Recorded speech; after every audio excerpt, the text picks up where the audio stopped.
ये वीडियो जो पढ़ाई कर रहे हैं और जो आम जनजीवन में जीते हैं वो इंसान भी, इन सबके लिए बहुत उपयोगी है।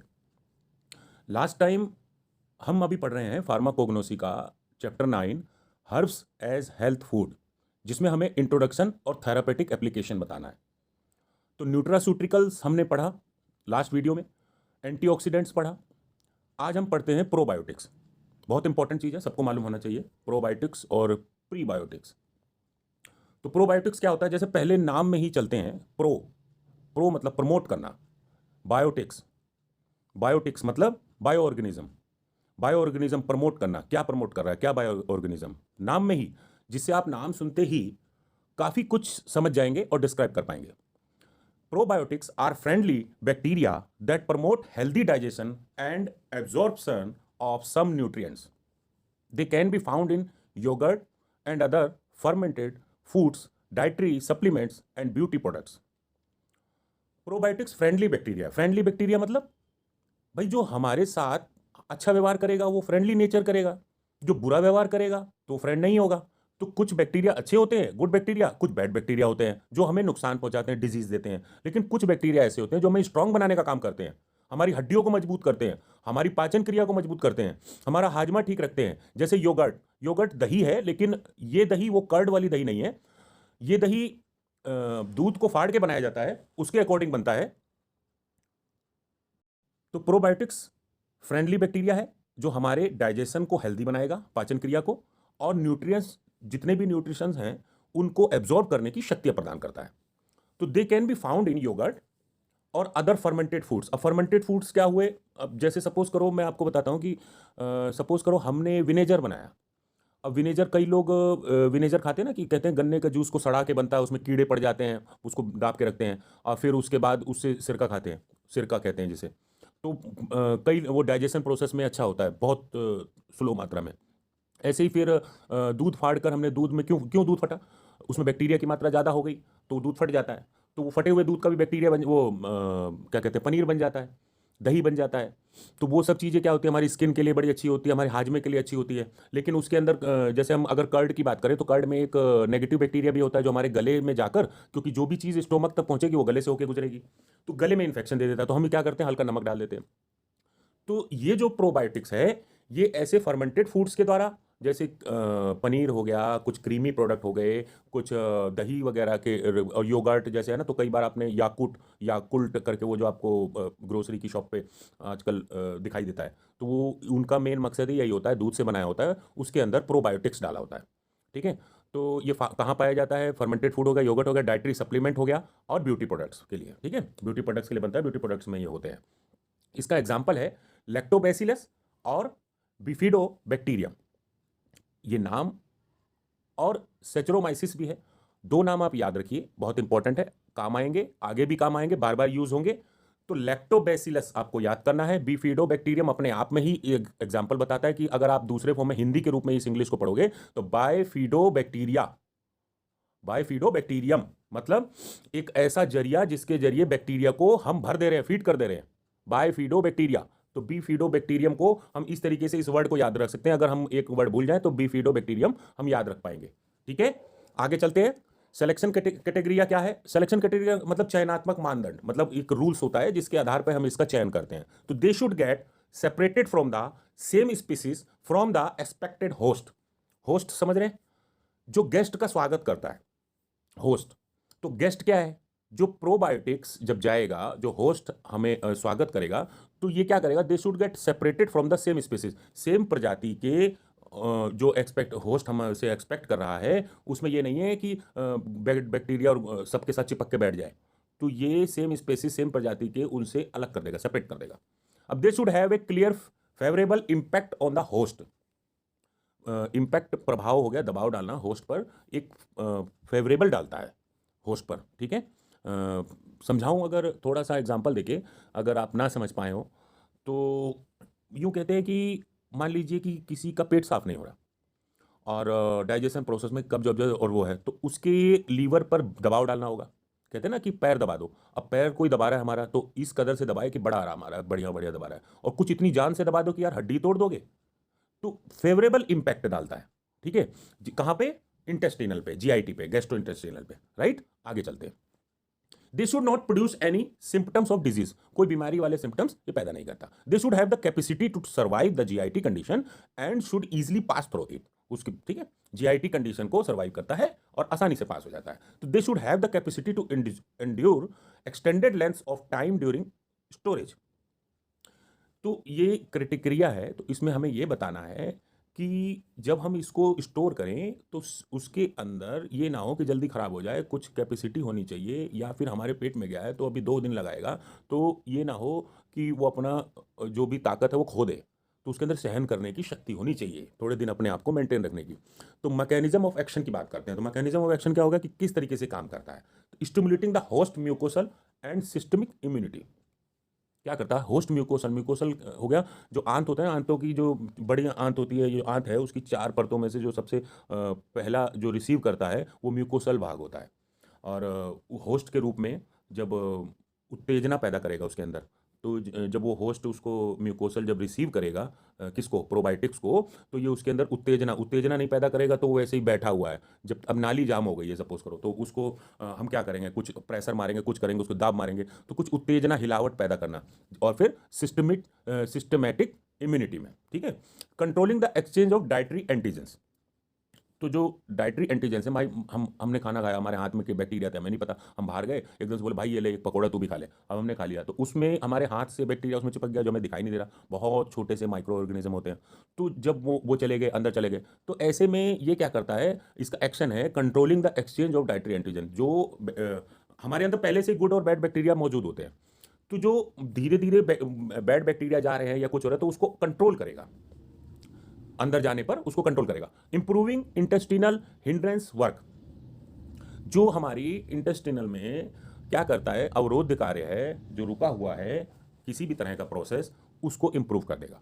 सुप्रेसिंग the development of epithelial intrusion by pathogenic organisms and और generation of anti microbial substance, क्या करता है, दबाव डालेगा, किस पे दबाव डालेगा, द डेवलपमेंट और एपिथेलियल एक सेल होता है, एपिथेलियल पे परत जमी होती है, उस परत पर जो बाय पैथोजेनिक ऑर्गेनिज्म, रोगजनक जीव होते हैं जो उस पर हमला करते हैं, तो उसको दबाव डालेगा, दाब देगा, उसको पैदा होने से रोकेगा, किसके जरिए, generation of anti microbial substance, तो जनरेट कर देगा जो उसके एंटी काम कर जाए उस माइक्रोबिया का। हमारे में एक माइक्रोब्स पैदा हमारे शरीर के अंदर स्टोमस में मौजूद होते हैं। Adhering and colonising in the gut, gut हो गया आंत में जाएगा, बैठेगा और कॉलोनाइज करेगा, जो कि उसके लिए उपयोगी है। इंप्रूविंग इंटेस्टिनल हिंड्रेंस वर्क, नहीं ये हो गया। थेरापेटिक एप्लीकेशन की बात करते हैं, ठीक है। तो मैकेनिज्म ऑफ वर्क में सिर्फ हमें काम करने का इसका तरीका बताना है कि कर क्या रहा है, कैसे कर रहा है। थेरापेटिक की बात करते हैं, तो भाई कैसे उपयोगी है, कैसे हमारे लिए मेडिसिनल काम करता है, क्या हमारे लिए स्वास्थ्यवर्धक काम करेगा, क्या शरीर को ठीक रखने का। तो probiotics help balance the friendly bacteria in the digestive system, ये हेल्प करता है बैलेंस बनाने में उन फ्रेंडली बैक्टीरिया को, कहाँ पे, हमारे आंतों में, जो हमारे पाचन क्रिया के सिस्टम को ठीक रखता है, बैलेंस बना के रखता है। ये पूरे पेज की फोटो है, आप लोग स्क्रीनशॉट ले सकते हैं। They include good bacteria which are live microorganism, ये ऐसे गुड बैक्टीरिया को इंक्लूड करता है जो कि जीवित माइक्रो ऑर्गेनिज्म है। क्या करते हैं वो, that provide health benefits on consumption, consume करने में, जब हम किसी चीज को कंज्यूम करते हैं तो उसमें उसको कंज्यूम करने में और हेल्थ बेनिफिट के लिए उसको कंज्यूम कर ले, उसको वो प्रमोट कर देता है। Due to their ability to restore the natural balance of gut bacteria they provide health benefit, तो गट के अंदर जो आंत के अंदर बैक्टीरिया होता है जो प्राकृतिक नेचुरल रूप से अपने आप रहता है, उसको रिस्टोर करेगा, एबिलिटी क्षमता बनाएगा उसके अंदर हेल्थ को बेनिफिट प्रोवाइड करने। घूम फिर के एक ही बात को 2-4 शब्दों में, इसी आपको शब्दों का चयन आना चाहिए। कुछ आदमी होते हैं ना, कहते हैं यार इतनी सी बात को 1 घंटे तक 2 घंटे तक इसको जितनी मर्जी बुलवा लो, बदल बदल के बोलता रहेगा, लेकिन बात वही होगी जो आप शॉर्ट टर्म में खत्म कर सकते हैं। तो भाई हमारे पास अगर मान लो 5 नंबर में आता है तो 2 नंबर में आपको उसका इंट्रोडक्शन देना है, तो 3 नंबर में थेरापेटिक एप्लीकेशन बताना, तो घुमा फिरा के आपको लिखना पड़ेगा। एबिलिटी टू प्रिवेंट डायरिया जैसे दस्त वगैरह हो गया तो उसको प्रिवेंट करने का क्षमता होती है। Their supplement have the ability to improve some mental health condition, भाई मेंटल हेल्थ कंडीशन कैसे करेगा? जो सप्लीमेंट हम लेंगे, भाई दिमाग में टेंशन होती है, जो पेट में कुछ गड़बड़ होगी, पेट में आंतों में जब भी कोई प्रॉब्लम होगी शरीर के अंदर, तो सबसे पहले हमारे मेंटल हेल्थ पे प्रभाव डालती है। तो ये क्या करेगा? उसको इंप्रूव करेगा, मेंटल हेल्थ कंडीशन को ठीक रखेगा। तो they reduce LDL, bad cholesterol को, एंड ब्लड प्रेशर, दस कीप द हार्ट हेल्दी, और हार्ट को हेल्दी रखता है। बैड कोलेस्ट्रॉल को और ब्लड प्रेशर को रिड्यूस करेगा, ठीक है ना। They may boost the immune system, हमारे इम्यून सिस्टम को बूस्ट कर देगा। And inhibit the growth of harmful gut bacteria, जो हमें नुकसान देने वाले बैक्टीरिया हैं, जिनका बढ़त हो रही है हमारे गट में, आंतों पे, उनको क्या करेगा? रोक देगा। दे में हेल्प इन वेट लॉस, और वेट लॉस करने में भी मदद करेगा। अब प्रोबायोटिक्स आपको और अच्छा लगेगा जब आप प्रीबायोटिक्स पढ़ेंगे और समझ में आएगा। तो प्रीबायोटिक्स क्या है? देखो, prebiotics are non digestible carbohydrates, they are not digested by the upper GIT and travel in the ileum and colon, where they are broken down by the resistant microbes. आसान शब्दों में समझाने की कोशिश करते हैं। देखो, सिंपल सी बात है कि प्रोबायोटिक्स गया, वो डाइजेस्टिबल था, डाइजेस्टिव सिस्टम को ठीक रखता है, लेकिन प्रीबायोटिक्स फ्रेंडली बैक्टीरिया है, ये हमारे हेल्थ वेल्थ को प्रमोट करेगा, इसके फायदे बहुत हैं, लेकिन ये आसानी से डाइजेस्ट नहीं होता। कार्बोहाइड्रेट्स आप जानते हैं एनर्जी में तब्दील हो जाता है, तो नॉन डाइजेस्टिबल कार्बोहाइड्रेट्स है ये। क्या मतलब हो गया? जैसे सपोज करो हम बात करें, घी है। अब घी को हम आपको कहें कि लो जी आधा किलो घी पी लो, तो घी की जरूरत है इसके शरीर में, तो आधा किलो घी आप पीने जाएंगे, नहीं पी पाएंगे। आप खाएंगे तो क्या होगा? आपको पल्टी, दस्त वगैरह कुछ हो जाएगा। तो ऐसे ही एक लिमिटेड मात्रा में है कि मूंगफली है, बादाम है, इनको आपने ज़्यादा खा लिया तो वो नुकसान दे जाती हैं। एक लिमिट मात्रा में आप ले सकते हैं, क्योंकि ये बहुत हैवी होती हैं, ऑयली ऑयली होती हैं। तो जो प्रीबायोटिक्स होता है वो इतना ताकतवर चीज़ होती है, जो आपका लीवर या आपका आंत है वो आसानी से पचा नहीं सकता। तो क्या करना होगा? कुछ नहीं करना, प्रोबायोटिक्स में प्रीबायोटिक्स घुसाकर, उसमें मिलाकर, उसके अंदर समाकर फिर देना होता है। तो जो प्रोबायोटिक्स हमने खा लिया, प्रोबायोटिक्स ने गुड बैक्टीरिया हमारे आंतों पे दे दिया, जब वो गुड बैक्टीरिया बैठ गए तो प्रीबायोटिक्स को उस प्रोबायोटिक्स ने ग्रहण कर लिया। समझ में आ गया? बहुत आसान बातों में बताया है। देखो, good bacteria bad bacteria already मौजूद रहते हैं, तो फ्रेंडली बैक्टीरिया इसलिए कहा गया कि जब वो गया तो गुड बैक्टीरिया को बढ़ावा दे दिया, जिसने डाइजेशन प्रोसेस को ठीक रखा, तो वो आंतों पे बैठ गया। अब आंतों पे प्रोबायोटिक्स बैठ गया। अब क्या हुआ? जब हमने प्रीबायोटिक्स दिया तो प्रोबायोटिक्स ने प्रीबायोटिक्स को ग्रहण किया। हमारा आंत नहीं कर सकता डायरेक्ट ग्रहण, हमारा डाइजेस्टिव सिस्टम उसको डायरेक्ट ग्रहण नहीं कर सकता। तो प्रीबायोटिक्स आर, अभी और समझ में आ जाएगा, थोड़ा सा और क्लियर करते हैं पढ़ते हुए। Prebiotics are non digestible carbohydrates, simple है। They are not digested by the upper GIT gastro intestinal tract, ठीक है, उसके ऊपरी सतह में नॉट डाइजेस्ट होगा। And travel in the ileum and colon. Ileum and colon क्या होता है? इलियम, बात करें हम, छोटी आंत होती है, उसमें 3 परत होते हैं, तो जो सबसे फाइनल तीसरी परत होती है उसे इलियम कहते हैं। और कॉलन क्या होता है? जो लॉन्ग इंटेस्टाइन होता है हमारा। नहीं समझ में आया? तो हम एक काम करते हैं, ये देखो, शायद अब समझ में आ जाए। ये देखो, यहां पर ये 3 आंत है, पहला, ये दूसरा, ये 3 पार्ट है ना आंतों की, छोटी इंटेस्टाइन की, ये है इलियम थर्ड, ये जो ग्रीन कलर में अपना, तो ये है इलियम। और ये देखिए, ये जो रेड सा सबसे लॉन्ग इंटेस्टाइन है, ये है कॉलन। ठीक है, अब समझ में आ गया? अगर मान लो आप ये नाम याद नहीं रख पाते हैं, वैसे ये एचएपी का लेटर है, एचएपी का शब्द है, एनाटॉमी एंड फिजियोलॉजी में, वहां पर जब आपने पढ़ा होगा तो इसके बारे में पूरा डिस्क्राइब है। और अगर मान लो सपोज करो ये नाम नहीं याद रख पा सकते हो, तो आप क्या करना, सिर्फ स्मॉल इंटेस्टाइन और लॉन्ग इंटेस्टाइन लिख सकते हो, तो भी आपको पूरे नंबर मिल जाएंगे। कहाँ पे थे हम? कहाँ थे? नहीं, यहाँ पे नहीं था। ठीक है, तो प्रीबायोटिक्स आ गया, ये हमने पढ़ा। हाँ, ये रहा, travel in the ileum and colon. तो ये क्या करता है? नॉन डाइजेस्टिव होता है, और ये जब जाएगा इलियम एंड कॉलन पर सफ़र करता रहेगा, इधर उधर भटकता रहेगा। कहते हैं ना, तेल पेट में छलक रहा है यार, हजम नहीं हो रहा है, ये नहीं हो रहा। तो where they are broken down by the resistant microbe, जो हमारे वहाँ पर पहले से माइक्रोब्स बैठे हुए हैं, उनके द्वारा टूट जाता है। ठीक है, एग्जाम्पल इसका हो गया, थोड़ा सा और आसानी से समझ में आएगा आपको, थोड़ा आगे आगे अभी चलते हैं, उसके जरिए आपको समझाने की कोशिश करता हूँ। एग्जाम्पल इसका वही है, लैक्टोबैसिली और बिफिडो बैक्टीरिया। तो अब बात करो कि ये दोनों का एक ही एग्जाम्पल है, तो दोनों अलग अलग क्यों हैं? एक्चुअल में लैक्टोबैसिली जो है वो एक, उसी के अंदर कई पार्ट्स हैं बैक्टीरिया के, उनके कई पार्ट्स हैं। तो लैक्टोबैसिली में भी जो बैक्टीरिया, कुछ बैक्टीरिया हैं वो प्रोबायोटिक्स हैं और कुछ प्रीबायोटिक्स हैं। इसलिए ये भी, इसका भी एग्जांपल लैक्टोबैसिली और बिफिडोबैक्टीरिया होगा। ओके, अब ये पूरे की फोटो ले लीजिए, नहीं खींचिए, रुक जाइए, आराम से अब खींच लो।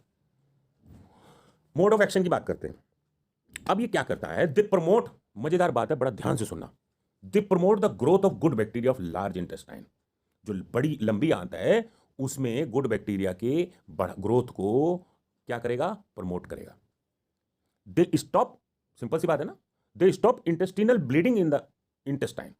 जो इंटेस्टाइन आंतों में अगर कुछ रक्त का प्रभाव हो रहा है तो उसको रोकने का काम करेगा। दे आंतों के ऊपर ब्लीडिंग होना, खून बहना, आंत जख्मी हो जाते हैं, हम उल्टा सीधा खाते हैं, कोई चीज़ होती है तो जख्मी हो गया, कांटे के लिए दारे, कई चीज़ें पड़ गई, तो ये उसको स्टॉप करता है। They coat the host surface receptor, जो रिसेप्ट कर रहा है, जो होस्ट बनकर गेस्ट का स्वागत कर रहा है, उसको एक परत और सुरक्षा प्रदान करता है, सुरक्षा रूपी परत। ठीक है। They produce bacteriocins which inhibit the growth of related toxin. ये एक ऐसा बैक्टीरियोसिन पैदा कर देगा, कहते हैं ना ये अब सीन क्रिएट करेगा यार, ये सीन क्रिएट करेगा, तो ये बैक्टीरियोसिन क्रिएट करता है। तो क्या करेगा, दे प्रोड्यूस बैक्टीरियोसिन्स, क्या करता है वो, inhibit the growth of related toxin.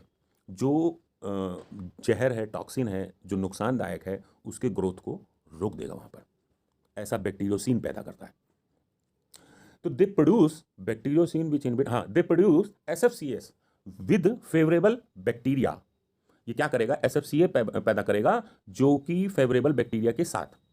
अब ये एसएफसीए क्या होता है, ये सोर्स ऑफ एनर्जी होती है एपिथेलियल सेल के लिए। सेल होता है ना, सेल से टिश्यू, टिश्यू से ऑर्गन सिस्टम, तो ये पूरे जो स्ट्रक्चर काम करता है बॉडी का, तो ये क्या करेगा, जो एपिथेलियल सेल्स है, जो कि सोर्स, उसको सोर्स ऑफ एनर्जी पैदा कर लेगा उसके लिए, एक गुड बैक्टीरिया के साथ साथ। ठीक है। They control metabolism and boost immunity. Metabolism को, यानी एनाबॉलिज्म, कैटाबॉलिज्म, ये जो प्रोसेस होता है मेटाबॉलिज्म, हमारे पाचन क्रिया की डाइजेशन प्रोसेस में, उसको कंट्रोल करेगा और इम्यूनिटी को बूस्ट कर देगा।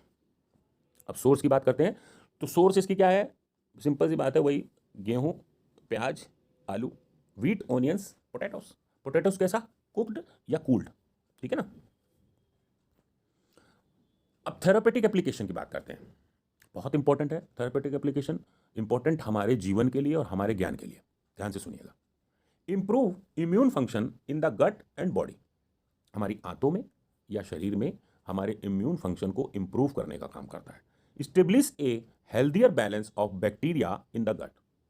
एक ताकतवर बैलेंस बनाए रखना हमारे जो गुड बैक्टीरिया है उनका, किसमें, आंतों पर, ऐसा स्टेब्लिश करता है। They promote regular bowel movement. भाई मल त्याग करते हैं ना, तो उसको रेगुलर कर देता है, उसको ब्लॉकेज होना या रुक जाना या कुछ होना, तो उसको प्रमोट करेगा, बढ़ावा करेगा मल त्याग के प्रोसेस को। वो जरूरी है क्योंकि वो सड़ेगा, कुछ दिक्कत करेगा, तो वो पेट साफ होना जरूरी है। तो फोटो ले लो, screenshot. They reduce the risk of intestinal infection. ठीक है, सिंपल बात है, इंटेस्टिनल के इन्फेक्शन को, उसका जो खतरा है उसको रिड्यूस कर देगा। They modulate the production of gastro intestinal peptides, energy metabolism and satiety. बहुत इंपॉर्टेंट बात है, सुनना, मजेदार बात है। ये क्या करेगा, उसको मॉड्यूलेट कर देगा, किसका प्रोडक्शन को, किसकी प्रोडक्शन को मॉड्यूलेट करेगा, जो गैस्ट्रो इंटेस्टिनल है उसमें पेप्टाइड्स को, एनर्जी मेटाबॉलिज्म को एंड स्टेटिक को। एनर्जी मेटाबॉलिज्म आप समझ ही रहे हैं कि भाई जब आंतों में कोई चीज़ जाएगा, कटेगा, पिटेगा, टूटेगा, डाइवर्ट होगा, न्यूट्रिशन में तब्दील होगा, तो फिर वो कार्बोहाइड्रेट्स में आएगा और एनर्जी देगा, उसको क्या करेगा, उस प्रोसेस को, प्रोडक्शन को, उसको प्रमोट करने का, मॉड्यूलेट करने का काम करेगा। पेप्टाइड्स क्या हो गया, तो ये short chain of amino acid होता है, मैंने लिख दिया है, आप लोग अगर बाद में भूल जाएं तो ब्रैकेट में ऐसे करके लिख दिया है, आप लोग नोट कर सकते हैं इसी तरीके से, ताकि जब दोबारा आप पढ़ें एग्जाम के टाइम पे तो आपके दिमाग से मिस ना हो जाए। Short chain of amino acid होता है जो linked by peptides bonds. Peptide कई तरह के बॉन्ड्स बनाए होते हैं, जो चेन होता है वो एमिनो एसिड होता है। क्या करता है, ये प्रोटीन प्रोड्यूस करने का काम करता है। तो जो प्रोटीन प्रोड्यूस करने का काम करता है वो पेप्टाइड्स बॉन्ड्स हैं। तो पेप्टाइड्स जो हैं उनको, उनकी प्रोडक्शन होने में ये मॉड्यूलेट करेगा और एनर्जी मेटाबॉलिज्म को करेगा। और स्टाइटी क्या हो गया, वो कहा ना कि यार बहुत जोर से भूख लग रही है, फिर कहता नहीं नहीं बस बस बस बस हो गया, अब खाना, मेरा पेट भर गया। तो ये हमें कहाँ से मालूम चलता है, ये हमें सिग्नल जनरेट करती है स्टैटी, और ये सिग्नल बताती है हमारे ब्रेन को कि हमको भूख लगी है और हमारा पेट भर गया, तो स्टैटी उसे कहते हैं। तो ऐसे जो स्टैटी है उसकी प्रोडक्शन को, उसके बढ़ावा देने में, मॉड्यूलेट करने का काम ये करता है। ठीक है, मजेदार है ना। They initiate and regulate immune function. Simple सी बात है, इम्यून फंक्शन को रेगुलेट करेगा, उसको इनिशिएट करेगा। इनिशिएट वर्ड अप्रिशिएट वर्ड से ही निकला है, ठीक है। दे एनहेंस बोन डेंसिटी, भाई हड्डियों के जो घनत्व होता है, डेंसिटी होती है, उसको बढ़ावा देगा। और कैल्शियम एब्जॉर्प्शन, मतलब कैल्शियम ले ले, हड्डी कैल्शियम ग्रहण कर ले। ऐसा ना हो हम कैल्शियम की चीज़ें खाएं और सीधी चली जाए, हड्डियों को मिले ही ना। तो कैल्शियम एब्जॉर्प्शन की पावर को बढ़ाएगा। तो दे इंक्रीज मिनरल एब्जॉर्प्शन, तो मिनरल के एब्जॉर्प्शन को बढ़ाएगा। एंड दस इंप्रूव बोन हेल्थ, और इसी कारण से वो बोन के हेल्थ को इंप्रूव करता है। मिलते हैं अगले और मज़ेदार डाइटरी फाइबर्स वीडियो में। अच्छा लगा हो ज़रूरतमंद दोस्तों को पहुंचाओ और सब्सक्राइब कर दो, और ताकि मेरा चैनल रोटेट हो जाए, मेरी मेहनत सफल हो, और लाइक और शेयर कर दो। Thank you.